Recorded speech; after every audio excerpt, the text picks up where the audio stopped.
আমায় গাইতে দাও দয়াল, বাধা দিও না,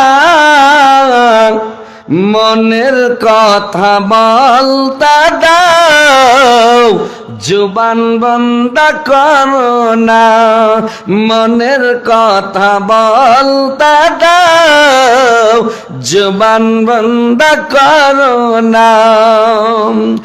আমায় আলোয় নিয়ে চলক, আমায় আলোয় নিয়ে চলক, আর গুমরাহিতে রেখো না, আমায় গাইতে দাও দয়াল, বাধা দিও না, মনের কথা বলতে দাও, জুবান বন্ধ করো না। হাসরের মাঠে খাড়ো করবে যখন, আমল নামা দিবে তখন, রহমান নাম আল্লাহ তোমার বাম হাতে দিও না,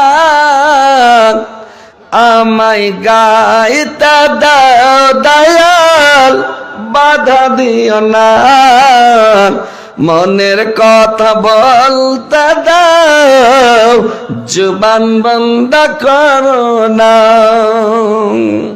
তো ভাই শান্তিভাবে বসেন, ইনশাল্লাহ এবার আমার বক্তব্যের দিকে আমি আসছি।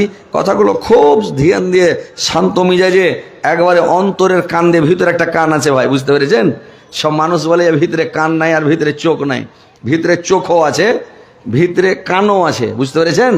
আর না তো এই চোখটাকে বুঝলেন আপনি মালদা টাউন দেখতে পেয়েছেন, কোনটা কি আছে নাকি দেখতে পান না? দিল্লি, পাঞ্জাব, বোম্বাই সব দেখতে পেয়েছেন, তার মানে ভিতরের চোখে দেখতে পেয়েছেন। তো ভিতরে চোখ আছে, ভিতরে কানও আছে, তো অন্তরের কান দিয়ে ভিতরের কান দিয়ে শুনতে হবে, আর শোনার পরে আমল করার চেষ্টা করতে হবে। কোরআনে 114টা সূরা আছে, 558টা রুকু আছে,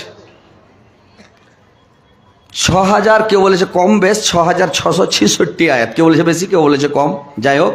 তো এতগুলো আয়াত আল্লাহ পাক যে নাজেল করেছেন, একই সাথে নাজেল করে দেয়নি, একদিনই করে দেয়নি, এক বছরই করে দেয়নি। আল্লাহ পাক ধীরে ধীরে কালে কালে যুগে যুগে 22 বছর 2 মাস 22 দিনে নাজেল করেছে 30 পারা কোরআন।